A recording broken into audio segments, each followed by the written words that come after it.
Assalamualaikum warahmatullahi wabarakatuh. Perkenankan, saya Muhammad Rizky Ilmi. Pada kesempatan kali ini saya akan menyampaikan presentasi tentang tugas manajemen SDM. Presentasi ini saya bagi menjadi 4 bagian. Yang pertama adalah penyampaian profesi tentang Shopee, yang kedua adalah studi kasus tentang kasus BRI Shopee, yang ketiga adalah konflik industrial dan hubungan perburuan di perusahaan digital, dan yang keempat adalah peran motivasi dan lingkungan kerja dalam menurunkan burnout. Profil singkat Shopee.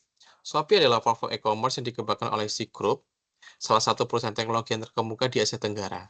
Shopee pertama kali diluncurkan di Singapura dan kemudian memperluas operasinya ke berbagai negara di Asia Tenggara, termasuk Indonesia.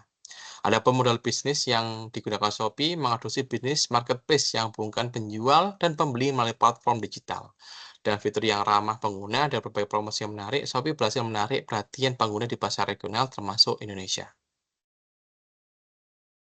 Studi kasus. Pada tahun 2022, Shopee sebagai salah satu unit Shopee yang beroperasi di Asia Tenggara menghadapi momen sulit dalam operasinya. Shopee melakukan PHK massal yang memengaruhi sekitar 3% dari total tenaga kerjanya di Indonesia. Langkah ini merupakan bagian dari upaya restrukturisasi untuk menghadapi tantangan global dan mempertaruhkan keberlanjutan bisnis. Dari kasus tersebut, ada 3 kondisi yang saya capture.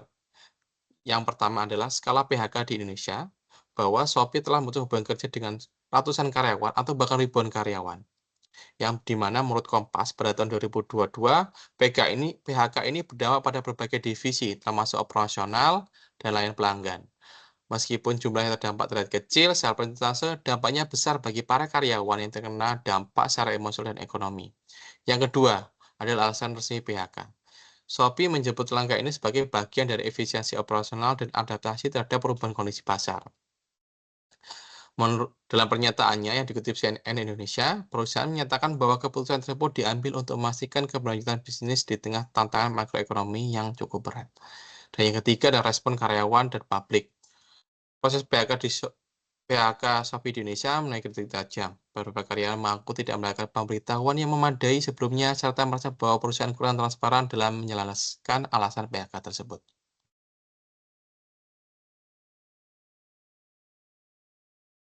Analisis masalah dalam manajemen SDM Shopee Indonesia. Yang pertama, perencanaan tenaga kerja yang kurang matang. Shopee tampaknya tidak memiliki strategi jangka panjang dalam perencanaan tenaga kerja.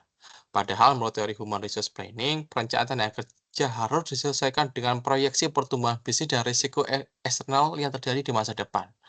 Perekrutan besar-besaran pada tahun sebelumnya tanpa analisis kebutuhan jangka panjang menjadi salah satu penyebab overstaffing. Yang kedua, adanya kurangnya manajemen risiko. Shopee Indonesia terlihat tidak siap dalam menghadapi perlambatan ekonomi global. Padahal, menurut pendekatan risk management framework, pentingnya analisis risiko yang mencakup faktor eksternal seperti inflasi dan daya beli masyarakat perlu dilakukan dan dimasukkan ke dalam mitigasi risiko. Yang ketiga adalah komunikasi internal yang lemah. Banyaknya karyawan yang melakukan minimnya komunikasi sebelum PHK dilakukan, membuktikan bahwa Shopee kurang transparan dalam menyampaikan hal-hal penting yang menyangkut keputusannya. Hal ini tentu cukup bertentangan dengan teori komunikasi organisasi, yang mana itu menekankan keterbukaan dan dialog antara manajemen dan karyawan. Adapun rekomendasi yang bisa saya lakukan atau saya berikan untuk perbaikan Shopee Indonesia di masa depan adalah melakukan perencanaan SDM yang berbasis data. Perencanaan SDM ini dapat melakukan pendekatan workforce analytics sehingga dengan menggunakan data dapat mencegah overstaffing dan membantu perusahaan mengalihkan sumber daya manusia secara lebih efisien. Yang kedua adalah penguatan manajemen risiko. Dengan menggunakan kerangka kerja ISO 31000, Shopee Indonesia harus memasukkan risiko makroekonomi dalam perencanaan SDM mereka. Ini termasuk menyiapkan rencana kontingensi untuk menghadapi situasi sulit seperti penurunan daya beli masyarakat. Lalu yang ketiga adalah komunikasi yang lebih transparan. Shopee perlu memperbaiki strategi komunikasi internal dan menerapkan teori dialog kinerja. Pendekatan ini melibatkan dialog terbuka dengan karyawan sebelum keputusan besar TPK diambil, serta memberikan pendampingan bagi karyawan yang terdampak. Konflik industrial dan hubungan perburuan di perusahaan digital. Shopee sebagai salah satu perusahaan digital terbesar di Asia Tenggara, termasuk Indonesia menghadapi tantangan dan mengelola hubungan perburuan. Dengan model bisnis yang dinamis dan ketergantungan pada tenaga kerja skala besar, konflik Indonesia menjadi isu yang tak terhindarkan. Pada tahun 2022, konflik muncul akibat langkah-langkah efisien perusahaan seperti PHK massal yang memicu protes dari karyawan dan kritik dari masyarakat. Dalam konteks ini, penting untuk menganalisis konflik industrial di Shopee dan perspektif manajemen sumber daya manusia. Adapun jenis konflik industrial di Shopee Indonesia adalah satu, PHK masih tanpa kondisi memadai.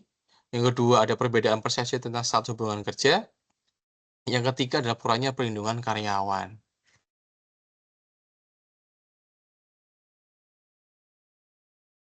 Adapun analisis konflik dari perspektif manajemen SDM. Yang pertama, dari kurangnya pengelolaan konflik proaktif. Menurut teori Thomas Clement, yakni konflik model instrumen atau TKI, organisasi harus mengelola konflik melalui kolaborasi, kompromi, dan akomodasi. Namun, Shopee tampaknya lebih memilih pendekatan penghindaran dengan tidak melibatkan karyawan dalam dialog sebelum mengambil keputusan besar seperti PHK. Hal yang kedua ada manajemen perubahan yang tidak efektif. Shopee tidak mengelola perubahan dengan baik, terutama dalam proses restrukturisasi. Padahal menurut Cotton Change Management Theory, perubahan harus dikelola melalui komunikasi yang transparan, visi yang jelas, dan pemberdayaan karyawan. Kegagalan untuk memenuhi elemen ini membuat karyawan tidak dihargai dan berujung pada konflik.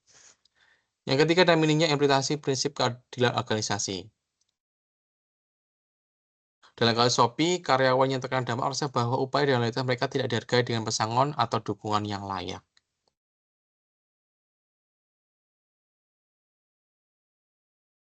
Peran motivasi dan lingkungan kerja dalam menurunkan burnout. Sistem kerja hybrid yang menggabungkan kerja di kantor jarak jauh telah menjadi tren di banyak perusahaan termasuk Shopee. Meski memberikan fleksibilitas, sistem ini juga menghadirkan tantangan baru seperti meningkatnya risiko burnout akibat tuntutan kerja yang tidak seimbang, kurangnya interaksi atau dukungan sosial, dan tekanan untuk tetap produktif di berbagai lingkungan. Dalam konteks Shopee Indonesia, motivasi dan lingkungan kerja menjadi dua faktor kunci dalam mengurangi tingkat burnout karyawan yang bekerja dalam sistem hybrid.